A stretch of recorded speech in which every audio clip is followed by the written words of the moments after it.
behalf of Festival co-directors Namita Gokhale, William Dalrymple, and all my colleagues at Teamwork Arts, welcome back to JLF's Brave New World.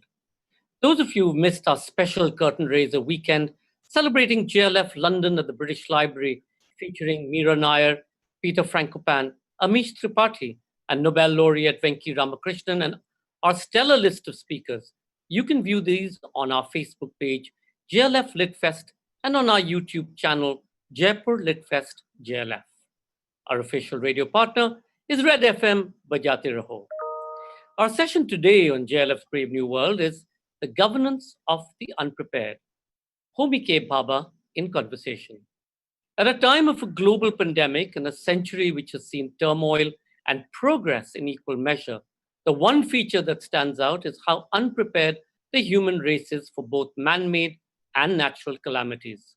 Scholar and critical theorist Professor Homi K. Bhabha speaks about this pandemic and its consequences of being unprepared and dwells on the future as well as the importance of the common good versus the self. Homi K. Bhabha is the Anne F. Rothenberg Professor of the Humanities and the English and Comparative Literature departments at Harvard University. He is also the author of numerous works exploring post-colonial theory, cultural change and power, contemporary art, and cosmopolitanism, including Nation and Narration and the Location of Culture. Please do remember to comment and ask questions by typing it in the comment section. In case any of you drop off due to bandwidth issues, you could find us on our YouTube channel, Jaipur Litfest JLF, or in the event that we drop off, just hang in there and we'll be right back on Facebook. Ladies and gentlemen, Governance of the Unprepared with Homi K. Bhabha. Homi, welcome. Where exactly are you? I'm in my study in Cambridge, Massachusetts, at home. The dog is barking. The beautiful flowers are all over the place and in the garden. And I'm still at home talking to you, Sanjoy, which is such a pleasure. It's not the Diggy Palace, but it's home. Homi, would you have ever thought, looking back even 4 months ago, in your busy schedule with you rushing around across the world, that you would have a time that you would be at home for a stretch like this for 8 weeks, even while I know that you have a personal commitment to get to Bombay at the very earliest? Would you have ever thought that? Were you prepared for it? No, I was not prepared for it. But I'm Parsi enough to feel that I had a kind of a foreboding, Sanjoy, about infection. And I was never phobic about things like that. I travel too much. I'm in too many places. I eat out a lot. I have lots of friends. But the strange thing was that I had to do a Rolex event in Cape Town. Soon after in February, soon after I got back from India. And in between those two trips, I had about 8 days, and I became very concerned about flying and disinfecting my seat, disinfecting the toilet. I was never like that. I never gave it a thought. All I could think about was the lecture I was going to give. That's where my neurosis invested itself. But this time round, I don't think, maybe we'd heard a little bit about Wuhan by then, at the end of January. But it was not in my mind, but I was very, very concerned about the environment of the plane, but nothing like this. And of course, the eeriness of this whole situation is that the spring has been better than ever. The birds chirp, the flowers, are blooming, the ostriches in Bombay. And yet there is this sense of the poisoned air. And now, of course, the great irony that we thought that the United States would open up slowly, and we looked at it from the lens of entertainment and commerce and markets, public life, public health. But the United States has opened up with the horrific spectacle of Black Death, public death, police deaths, and killings. Homi, I'm going to come back to the Black Lives Matters in a bit, but Going back to, the seminal work that you're presently engaged with, which is the nature of being unprepared, and what does that mean? Yeah. Tell me, for most governments, is, when they're caught with their, well, lack of a better word, their pants down, is the sort of excuse that we are unprepared? 1919, the Spanish flu, so many pandemics, so many issues, the SARS, etc. Can they actually take recourse or hide behind the fact that they were unprepared? And even now in India, Homi, as you know, we had a very stringent lockdown for 60 days where they were hoping to perhaps flatten the curve, or perhaps delay the onset of the virus. And yet today we are seeing that cities are going to run out of hospital beds, as they did in New York. We may top uh, 550,000 in Delhi, 10 million in Bombay. So what is this? What is unprepared? Is it the lack of actually doing something? Is it an excuse? Is it a sham? Look, Sanjoy, it's all of these things. But let's start at the most basic, subjective human level. Life does treat us to unprepared moments. That is part of the contingency of life. That is part of the risks we take. So I want to acknowledge that there is a kind of sense of being unprepared, an ontological sense of being unprepared for every individual, which happens when, as you said to me, you're confronted by the pandemic and you never thought 5 months ago you would be spending all your days at home. So we are unprepared for certain things, and those moments need to be carefully analyzed, because I think being unprepared is different from what we usually talk about, which is risk assessment. Risk assessment, I want to say, assumes that there is a certain model and there is certain coordinates that you can deliberate on, and then you make a risk on the basis of what you know. But there is a kind of human way of being unprepared, which is what we call the act of God, say, where you really are unprepared. So I think we've got to accept that phenomenological, existential condition. We've got to understand it much more. And the main question is, how do you act when you are unprepared, in a situation of unpreparedness? Homi, let me just stop you there for a second and go back to what you said about risk, about the risk assessment, and therefore it's different from being unprepared. If you look at the risk when America went to war in Iraq against the WMD, did they not know that that perhaps would lead to what we saw happening all the way across to the destabilization of the very region? When you look at the banking crisis that America went through, and there were enough indications that every bank had that they were junk, by and large, they were just offloading junk. That risk unpreparedness, perhaps, did they not take any? Did they not have a sense that this is what would happen because of it, or is it just about, okay, let's do something for the moment and let's forget about the consequences? Do we think the consequences through? No, we don't. And it is not always possible to think the consequences through. One of the most touching and yet terrifying moments is in the new documentary on Hillary Clinton, where Bill Clinton is asked, how could you do this with Monica Lewinsky, then to lie? What did you think you were doing?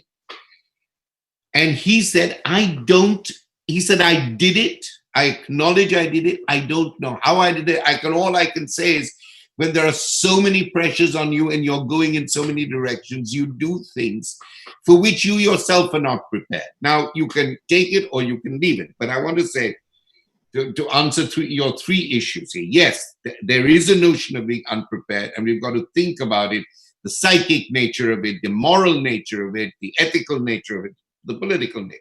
Individuals unprepared, groups unprepared. Then there is what you talk about in terms of politics.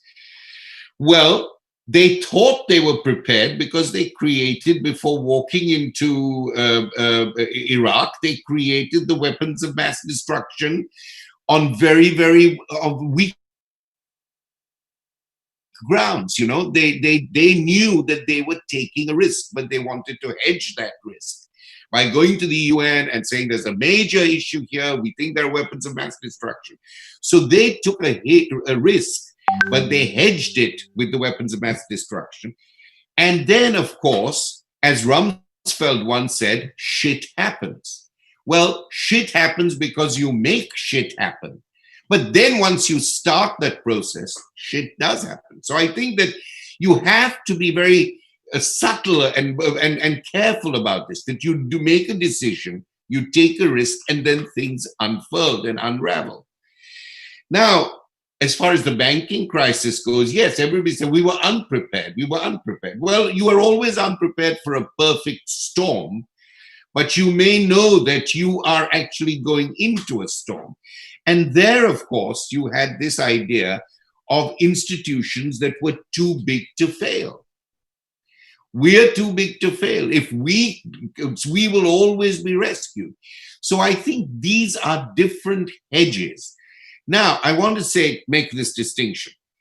Individuals can generally be unprepared.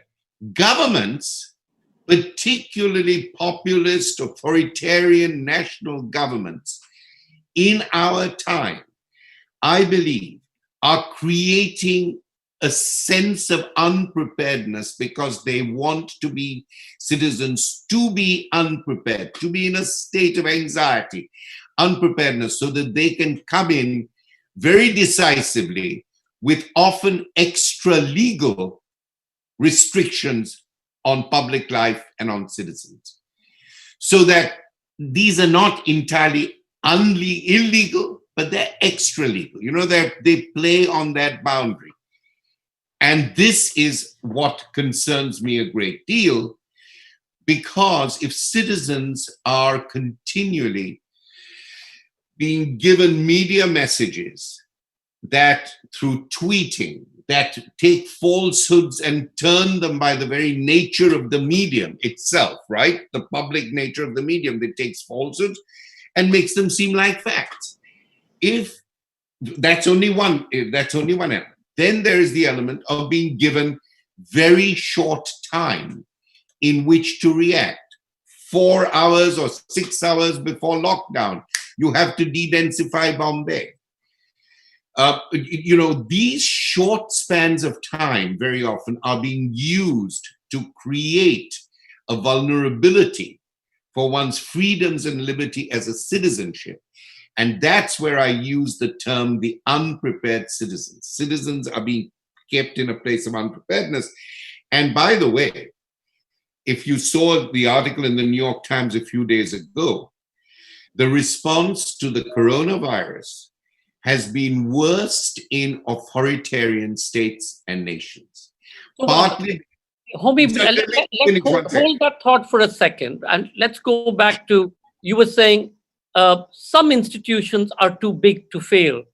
The British Empire failed. The banking system in America failed. Government after government failed. The Berlin Wall collapsed. Russia or the USSR fell apart. These were too big to fail. And the second aspect of this is like what you said. Many of these places used fear to be able to shore up what was perhaps already on very shaky grounds. You use fear, and then you use authoritarian tactics to be saying, see what happens if I fail. I as a bank, I as a country, I as an institution. But history has shown that even when these institutions, countries, and so on and so forth fail, the human being is so resilient in their very nature of being that they get up, pick up their bags, pull up their socks, and they just march on. That's correct. Well, first of all, the term too big to fail has to be read with irony and paradox. Right, nothing is too big to fail under certain circumstances. But very often when we say this, and when people feel, governments, empires, industry, that we are too big to fail, That's the moment, I think, when they're on, that's the inflection point of danger. When they believe that, then they become unprepared for their own unraveling. So let me put that to you. Yes, I was just reading this morning, James Baldwin, who says real human resilience occurs when the black man has his foot clamped to the ground by the oppressor, the racist oppressor's foot, and he has to still look up from that position in the ground, if he is alive. In Minneapolis, Floyd died in a very similar scenario. He has to look up at his oppressor. He has to conquer the fear, and he has to always think about his next move or her next move in order to be able to rise in the way in which you said it. But the cost of that rising and the harms that happen in these authoritarian, too big to fail systems, which eventually fail, are considerable. I mean, look at the costs of the end of the Soviet Union, and now look at the cost of Russia, the Putin-esque Russia at this moment. Yes, empire crumbled and failed, but many post-colonial countries have had to pay hugely for their reconstruction.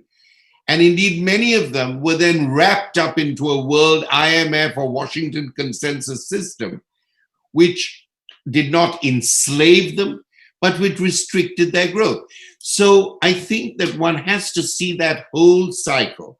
So that when organizations and nations think, or ideologies think, that they're too big to fail, I say that's the danger point, that's the inflection point. Over time, they probably will fail. But the survival instinct is strong. But the destruction and the pain of rising again should never be minimized. And I think climate change is also one of those long periods of time where we don't really suffer it so much, a little bit here, a little bit there, but we have to kind of have a memory for the future. Homi, hold with the climate change. Let's come to that and say, let me go back to what you said earlier. The whole issue of fear. Is there a nexus today between big government or government and media in being able to always tweak fear to keep a sense of unpreparedness ready and handy to be able to take away personal rights? I mean, if the year before 9/11 happened, Homi, supposing somebody in America had told you and its citizens that, in 6 months' time, we're going to be recording every move, we're going to read your emails, we're going to listen in on your conversation, and we're going to film you 26 times every hour, would you all in America have agreed? No, of course not. And many people did not even agree post 9/11, did not agree post 9/11 to civil liberties and civil rights being constrained. They're being contested in court. It was contested politically, contested in the media. So no, absolutely not. But you are right that in many practices of everyday life, you are gripped by fear in a state of unpreparedness and allow yourself to be half undressed every time you want to take an aeroplane. I mean, ask yourselves, did you ever think that you would be taking your belt off, taking your shoes off, taking your hat off, almost taking your mustache off to get onto a plane? So I am saying that good governance is about security, safety, and dignity and respect working together. But Homi, whose security, whose safety, and whose dignity? Well, I mean, I think, and that's not a difficult question. The security I'm talking about good governance. Good governance acknowledges the condition of unpreparedness, both individual and institutional, but balances in its determination, the security of individuals, the security of the state. This is no small matter. The security of individuals, the security of the state, and in considering the question of security, the dignity of individuals, which cannot be run roughshod over. Of course, there are extenuating circumstances. If you believe that there is a terrorist cell or that there is an attack, every state will want to respond. But the states that respond best are not the states that resort to torture.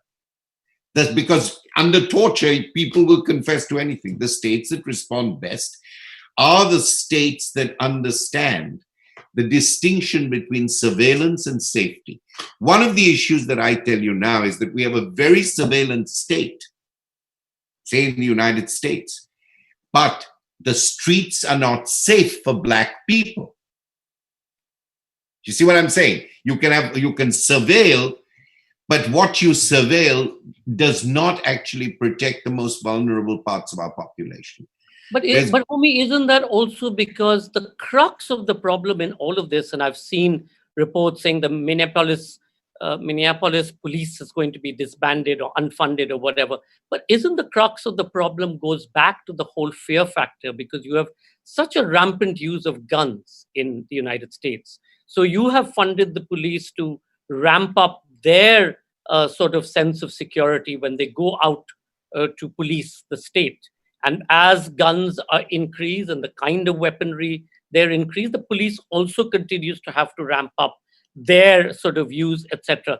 How is it that in this case is not being looked at all, or it's not part of the debate? Is it not the fundamental crux of the insecurity that the Black person feels, or the person of minority feels on the streets of America, which is, if I do something, including dance in the middle of the street, I could well be shot. Of course, that's absolutely right. And that is one of the whole issues to do with gun control, not only for the police, but gun control for ordinary people who have licenses, who should not be having guns, and so on. So that's a major issue here. Everything can get escalated in this way. But the more fundamental point about authoritarian governments that play with the civil liberties of their citizens does not need only an armed police force. Lathis can do the job just as well. I'm saying, don't give them encouragement. They've been doing a pretty good job here. I know, that's what I'm saying. I'm saying they can be as much part of what you very nicely call the fear factor. And I increases multiply in situations where there is a kind of governance through unpreparedness, through authoritarian procedures, through extra-legal or quasi-legal issues, through ways in which social life is controlled, through ways in which prejudice is encouraged, through ways in which there is a tacit agreement for violence against vulnerable people, religion manipulated. All these are parts of this cauldron of the unprepared, for which we now have to develop our own forms of resistance and agency. And it's actually very difficult, because anxiety and fear are parts of the phenomenology of human life. It is through fear and anxiety that we protect ourselves. What did Freud say? What is anxiety? Freud said anxiety is a signal. It reminds you of a past trauma. And because you're anxious, because you have fear, you can mitigate the next trauma. You see what I'm saying? So it's part of a way of living in a complex or dangerous world, whether you're a hunter-gatherer or whether you're a banker or a lawyer. It's a way of coping. But that is what gets exploited. You know, Sanjoy, my real problem here is that policy thinkers, or policy wonks as we call them, and politicians are so unintelligent at one level about the human political psyche of the citizen, and they're really ignorant about it. And when they begin to understand the affective nature of citizenship, fear, anxiety, ambivalence, they exploit it. Well, they certainly have their wherewithal when it comes to getting elected. But Homi, let me ask you a question. Just going back in time, do you think the Egyptians got it right? I mean, from the moment they were born, they were preparing to die, and everything else sort of, went by the wayside. So they built their tombs and they created their caves in the Valley of the Kings, etc. And they prepared in a way for the afterlife. Is that the way? Yes, that's a very fine question, Sanjoy. Of course, the issue is that when you prepare that carefully for the afterlife, you both fear death and you memorialize death, so that you actually build all these tombs. You immortality is what they were after. In the modern psyche, we don't think about immortality. At least most of us don't. We might think about rebirth or whatever. We don't think about immortality in that kind of legendary sense. But I do think that it is one of the great ironies of human life, almost universal, that the very point of birth has been statistically, particularly for the global south, the moment of death too. Every act of birth, when the child is emerging, is a moment of great fragility. Birth and death, natality and fatality, as philosophers say, come very, very close together.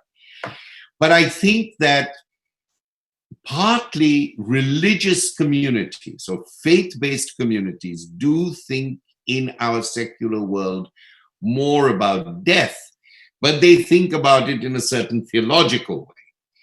I think in secular life, the notion of death is to be avoided. Everything that is of value is before the question of death. Here again, I come back to Baldwin, who's very much on my mind, and I'm writing about him at the moment. Baldwin says, it is only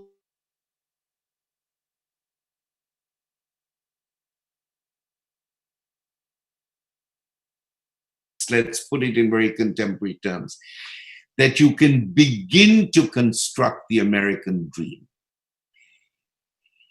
Baldwin is very well known for this phrase, we have to achieve our nation. The greatness of our nations are not given to us because of the past, because of the Vedas or because of the founding fathers. We have to every day achieve our nation's value. But there is another line in Baldwin, which has not been as commented on and which I'm trying to write about, which is his phrase, we've got to earn our debts. Every nation has to earn our debt. We have to understand what the effect of the genocide of Native Americans in this country, the endless violence against African Americans in this country, the violence against the Dalits, in order to understand what the good life might be. You have to think first about that social death, or not just death as a physical extinction of life. Death is not an extinction of life. Death is an extenuation of life. Death is a way in which you look back through a glass darkly to think about what the good life is, not only in relation to yourself, but in relation to the life of your neighbor. So Homi, in all of this in America, and you talk about the good life and the life of your neighbor, you have a situation where this is something that has been very much part of America's society, which is discrimination, inequity. You in Washington, you cross the railway track a kilometer from Capitol Hill and you go into a completely different world. In New York, at least when you used to go to Harlem, at one point in the 70s and 80s, it was a completely different world. America is known that it has to deal with this at some point of time. So forget the fact that the leaders or the political leaders or the political class has failed its citizens. What of the good and the great, the civil society, artists, artisans, how can they help in this scheme of creating perhaps or pushing back one on fear and pushing back on this sense of unpreparedness and saying these are concrete positive steps that we need to take to build society, to make it more equitable, to make it more just, and as you said, weigh up life and death of each and every person. And this is true, of course. I'm using America right now with the Black Lives Matter issue, but it's true for everything else. And yet, in most places, as we see today, Gone with the Wind, HBO removed Gone with the Wind. I mean, in tokenism, they removed Colton's statue yesterday in the UK. I mean, is tokenism going to then replace a much more thought through approach to what we need in our times? So, Sanjoy, there are two issues here. I'll come to the tokenist issue, as you put it, in a minute. But I want to first take up the issue of the contribution of the arts and the contribution of the humanities. And let us not forget that America is a country where the liberal arts were very central to its educational process. Possibly not in many other countries where liberal arts, the humanistic core of thinking, seem to have to be taught urgently and imminently taught. Now, there are reasons why that might be weakening, but I think we've got to acknowledge that. Artists are generally not the legislators of the world. So they can work in the area of what I call... Well, Bill Clinton did play the saxophone. Yeah, well, but then, he played the saxophone. I think he was not a great saxophone player, and his talents may have been elsewhere. Let's not get into that for the moment. But what I am saying is that artists have limited power. They have the power of the imagination, the firing the imagination, but they cannot set the terms because economically, if you think about there are people who make millions from their work on the art market, but it is the market. That's only one aspect of what it means. Is it also because they challenge the status quo? So they can challenge the status quo in many ways, and they do challenge the status quo in many ways. So I could talk about this till sundown, till you get your next vodka. But let me return to something very immediate in this context, which has been very much on my mind. A work that was not supposed to be a work of art, it was supposed to be a political statement. I think it is actually a great work of site-specific installation art, and that is the big yellow letters, Black Lives Matter, on the main boulevard in Washington. I've been talking to two of my very close friends who are directors of two of America's largest and most influential museums over the last 2 days, Zoom meetings like this, telephone meetings, and saying to them, look, this is a very remarkable moment. A mayor put these letters on as a statement of political faith. Today, that is being referred to as a mural. Now, here you begin to see a public, political, secular ideal, Black Lives Matter, which refers to the history of America, it refers to citizenship, and the slogan, as it were, refers to the general condition of minority discrimination and minority violence and minority risk and minority fear. So it's out there in the open.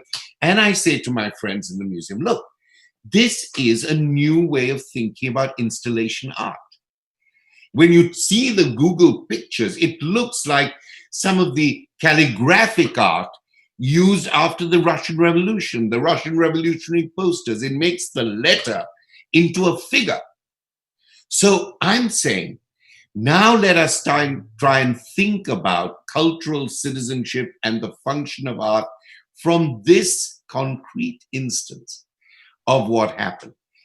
Now, interestingly, interestingly, to go back to the other issue you raised just now, which is, I forget what you called it, the gestural, or I forget the term you used. Tokenism. Tokenism, okay. So I think this is a great work, political as well as installation. It's art and language, which is a great aesthetic movement. So from what I gather, the Black Lives Matter Washington group are saying precisely this. This is a distraction. This is a mural. This is merely art. This money should be spent in more socially responsible ways. And the mayor is getting hit for what I think is a remarkable jeu d'esprit, a remarkable act of the imagination, given that in the public domain, people are not seeing it only as a political statement. They're saying it's a political statement, which is an ethical mural. I think it's a remarkable moment, but she's getting the shit for it. This makes me think of two things. How important it is to bring together humanistic, art, literary pedagogy and education, the kind of thing you're into at the JLF, with a political perspective, accepting that there will be conflicts, contradictions, paradoxes. That's the challenge we have to grasp at the moment. And then on the other hand, I think there is a whole view, as indeed these good people in Black Lives Matter Washington, that yes, this may be a very effective thing, but it's a distraction. It's only a token. Art is not a token. Literature is not a token. This is banal to keep repeating that, but the ways in which whole generations' minds have been changed through the cultural institutions and cultural industries, whether it's film, whether it's photography, museums. This is a huge sector. It's a financial sector and it is an intellectual sector. And that's where the JLF makes a huge contribution. That's why I never miss an invitation to speak at the JLF, although I'm not invited that often.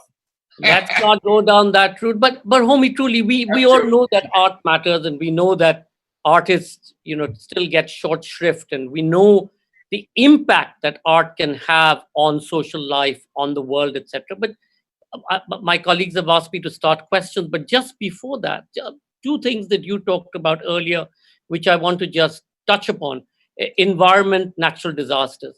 We know, for example, there's global warming. The effects of that, the scientists have been screaming from the rooftops for the last 4 decades. There's been enough scientific information that's come out, and yet governments across the world don't seem to agree on basic principles of getting a document out or signing up on a treaty and agreeing to basic deliverables. So that's one issue, knowing that the kind of impact that climate change will have, especially on low-lying places. See what happened in Venice recently. Look at Amsterdam. Look at Norway, where a whole hill slid into the fjord. So that's one. On the second hand, we also know that natural disasters will happen. We all know that California is said to be sitting on the St. Andreas Fault, which is one of the most unstable in the world. And yet you're building gigantomous cities around and along this fault, knowing fully well that the prediction and the films that have been made around it, that all of this will be lost to the oceans, will come to pass. Not today, not tomorrow, but maybe in the future. And yet, the immediacy of it, till it hits us, doesn't seem to be an issue. I think we've come round back to where we started in a very positive way. I think you're absolutely right. I said initially that notion of risk, notion of fear, notion of anxiety, notion of unpreparedness is part of a certain temperament, is part of the human temperament. It's a way of taking difficult circumstances, even things and somehow building the good city, the big dream on top of them. That is a particular problem. But of course, when you talk about the building on the San Andreas fault, all these things. Well, that is exactly where property, the too big to fail idea comes. We governments are powerful enough. We leaders are extraordinarily powerful. And this is the great danger of democracy. We have taken the question of the unprepared, both as a spur to creativity and also as a constriction over citizens in this current moment. The great problem of democracy is the lack of educational instruments, cultural instruments, political institutions to keep the dialogue alive. The media is now captured in one way or another. Everything is seen in terms of party politics. And when it's seen in terms of party politics, as far as I'm concerned, the question is we all want to play the game, but we don't want the rules anymore. We don't want to know the rules and we don't want to set new rules. The most dangerous thing at the moment is that under the guise of perfectly legal democratic processes, we have leaders across the world and bodies of opinion across the world who are saying, who are reversing the values of democracy. It's authoritarianism within the vessel. In the guise of democracy, Homi, and I'm going to go straight to a question which sort of addresses this. Ria asks, is it practical to assume that government stroke leaders would be prepared or would assume an onset of pandemic when regular administrative functions itself are barely managing? And the other one that I wanted to take as well is Rachita Akhilesh Chauhan asks, is the unpreparedness an expression of ego, as every new government tears down any work that the previous government has done just to shine in contrast? So, the first question, the pandemic, which as I recall is about administrative structures not being able to deal with it.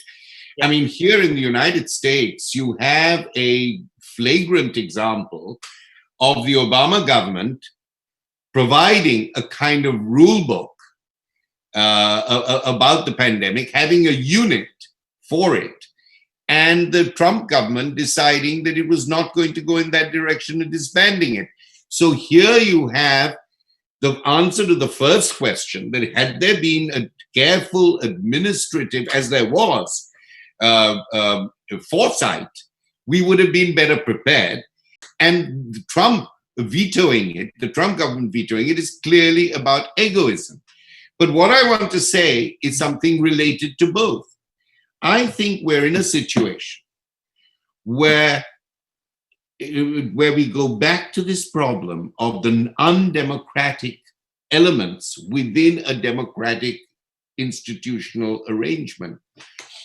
And the problem here is that there will be now, post-Trump or post-other authoritarian governments in India, post-Modi, post-Bolsonaro, there is a group, I think now maybe 30%, maybe 27%, I don't know what, who have been completely taken by this new mode of movement politics, which is outside of the checks and balances of democratic politics, party politics, whether it's good or whether it's bad. These groups will move around. They will go from Sanders voters to becoming Trump voters, as we saw last time. But they see themselves outside of the party politics. This is a new movement politics. How this will be contained, how this will be organized, how this will evolve is very important.